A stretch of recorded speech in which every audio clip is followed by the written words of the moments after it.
figured I was going to come here, and we're going to make a speech. I had a speech all set for you. I was ready. They said, sir, you're actually doing a town hall. I said, oh, nobody told me that. I said, who's doing it? They said, Tulsi. I said, well, that's at least good news. I've been a fan of hers for a long time, I have to tell you. So I didn't even know. I'm in the plane, and I'm looking over some material, and we're going to give you a hell of a speech tonight. We were set to give you one hell of a speech. They said, no, sir, it's a town hall. I said, why doesn't somebody tell me this stuff? And I don't even have any idea who we're doing it for. I don't know. Is it for a network or what? I see a lot of television all over the place, so maybe it's on all of them. But I did get to see the strangest thing today. I looked at the news conference of Kamala. I call her Comrade Kamala. She's you know that. She's a Marxist. Her father was a Marxist before her. So she was brought up in the family tradition. And she really is, and this country is not ready for a Marxist. We don't want a Marxist as a president. And she destroyed San Francisco. She destroyed California. And we're not going to let it destroy our country. I'll tell you, it's not going to happen. So, but just to finish, so for some reason she doesn't want to talk to anybody. So she's either not the smartest light in the ceiling. I'm trying to be nice here. I want to be. They say, be nice, sir, be nice. You know, it's hard to be nice when somebody is destroying your country and wants to destroy your country. It's hard to be like nice. But she is, she was a terrible vice president. She was a terrible border czar, worst in history probably, not just in this country. But the border, you know, millions and millions of people, I say 20 million plus, have poured through the border during their term. I had the safest border in the history of our country. They have the most unsafe border in the history of the world. And they're coming through, and many of them are from prisons and jails. There's a slight difference, as you know, prisons and jails. Many are from mental institutions and insane asylums, and many are terrorists, and they're pouring into our country at a level. I don't know if you saw the news today, Tulsi. They had a group of, a lot of them, Venezuelan people with lots of machine guns taking over a building someplace. I'm looking, I'm saying, where is that? They went in and they took over a building. This is just the beginning. They're taking their criminals from all over the world, not just South America, not just Venezuela, which you've been reading about, all over the world. They're taking their criminals and they're dumping them into the United States. Kamala is allowing it to happen. And they want to give them papers. They want to make them citizens, and they want to give them your Social Security. They want to give them your Medicare, and your Social Security will collapse under her. I'm the one that's going to protect the Social Security.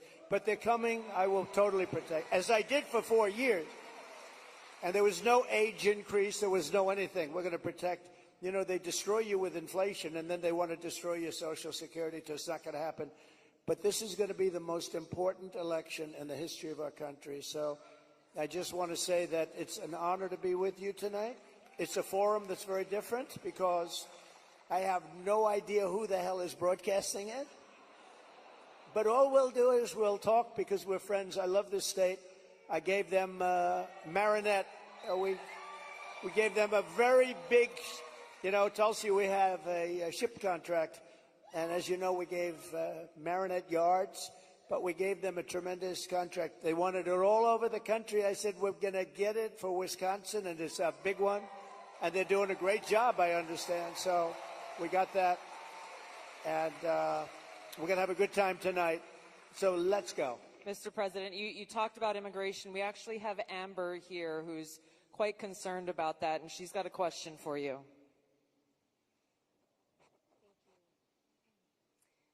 Mr. President, hello. My name is Amber, and I'm from Cameron, Wisconsin.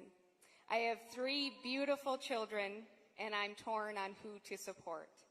My youngest daughter is here tonight.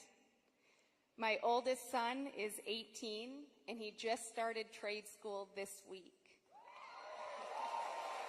Very proud of him. My concern is that illegal immigration is threatening opportunities for my children. I worry that it's taking away jobs from Americans. I'm wondering, what will you do about that? All right, well, it's great. I think I'll stand up and... Do you mind if I turn around? Thank you, Amber, very much. And you're right. I'll tell you, we have the people that I'm talking about. They're pouring in at levels never seen before. They're coming in by millions and millions, and a lot of them are taking the jobs for the black population, the Hispanic population, and unions are going to be very badly affected because, and I was talking to some of the union heads who I actually do get along with, but they're very concerned about it because the jobs that are, the people that are coming in are just taken, and it's going to start with the black population. African Americans are losing their jobs, and I don't know if you heard the latest statistic that of the jobs that these people created, which is very little, every single job was taken, about 107% was taken by illegal immigrants. There's been no job creation from them. The jobs were filled by illegal immigrants. With all of that being said, I want to give you a very positive answer. We're going to win this election. We're going to turn this country around. We're going to become an unbelievable growth country. And your boy is going to have the greatest job. And you want to have a lot of choice with jobs. You know, you want them to go up and they get up and they, it's hard to believe I have that the way I get treated. But I look forward to every day because we're going to make America great again. So I really do. I look forward to it. That's right. But we're going to create a lot of jobs. We're going to create. Does he want to stay here? Or does he want to go to a different state or anything? Yeah, someplace in the Midwest. But this is a good place to stay, right? Wisconsin. So we'll be creating tremendous jobs for our country, and we're also turning away. You know, we're going to be closing the border, really closing it. By the way, did you see? So Kamala was for defunding the police. She was for open borders.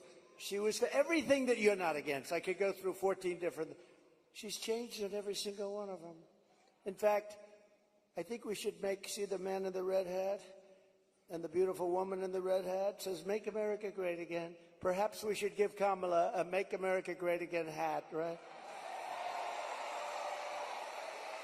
But the problem is, that's not her belief. Her belief is open borders. Her belief is getting rid of Social Security. Her belief is doing all of these plans like for health insurance where you have one big government-run mess. And if you have private plans, a lot of the people in this room have private plans. They're incredible plans. They worked hard to get those plans, and that's what they want. But with her, she wants to have, it's really a communist type of government. And I just saw her, Tulsi, she was sitting behind a desk doing this interview. And I said, Dana Bash, you could make yourself big tonight. All you have to do is be fair. I haven't seen the questions, but they gave out a sample. In fact, she's going to be on later on tonight with a taped. It was a taped. We're doing it live. Why are we doing it live and she's doing it taped? But that's right. He's real. But she was sitting behind that desk, this massive desk, and she didn't look like a leader to me, I'll be honest. I don't see her negotiating with President Xi of China. I don't see her with Kim Jong-un like we did with Kim Jong-un. So we're going to have to see what happens. I'll tell you what, November 5th is going to be the most important day in the history of this country. Go big.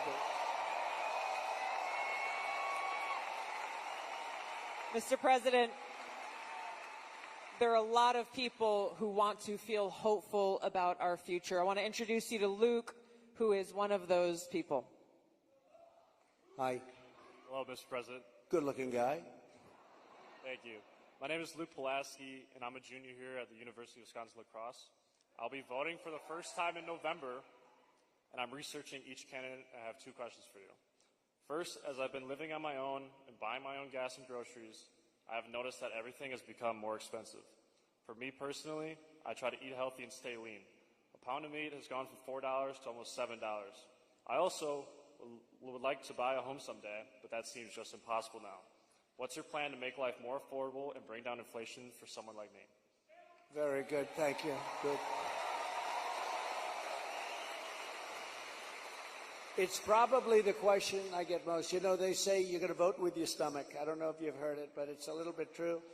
And groceries, food has gone up at levels that nobody's ever seen before. We've never seen anything like it, 50, 60, 70%. You take a look at bacon and some of these products, and some people don't eat bacon anymore. And we are going to get the energy prices down. When we get energy down, you know, this was caused by their horrible energy wind. They want wind all over the place. But when it doesn't blow, we have a little problem. This was caused by energy. This was really caused by energy and also their unbelievable spending. They're spending us out of wealth, actually. They're taking our wealth away. But it was caused by energy. And what they've done is they started cutting way back. We were in third place. When I left, we were by far in first place, beating Russia, beating Saudi Arabia. And we were going to dominate to a level that we've never seen before. And then we had a bad election. I'll be very nice. I'm supposed to be nice when I talk about the election, because everybody's afraid to talk about, oh, please, sir, don't talk about the election, please. You know, if you can't talk about a bad election, you really don't have a democracy if you think about it, right?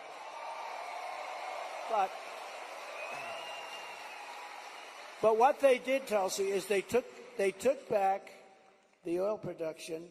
The oil started going crazy. That started the inflation. Then they went back. They said, go back to where Trump was. The problem is that we would have been 3 times that level right now. We would have been so dominant over Russia and Saudi Arabia. Look, Saudi Arabia, Russia, a lot of oil. We would have had more. You know, we had something in Alaska, Anwar, that I created. I mean, Ronald Reagan wanted it. You remember? Ronald Reagan wanted it. They all wanted it. And I got it approved. Nobody was able to get it approved. I got it approved. And the first week in office, they turned it back. They said, no, it's the biggest site possibly in the world. Could be bigger than Saudi Arabia.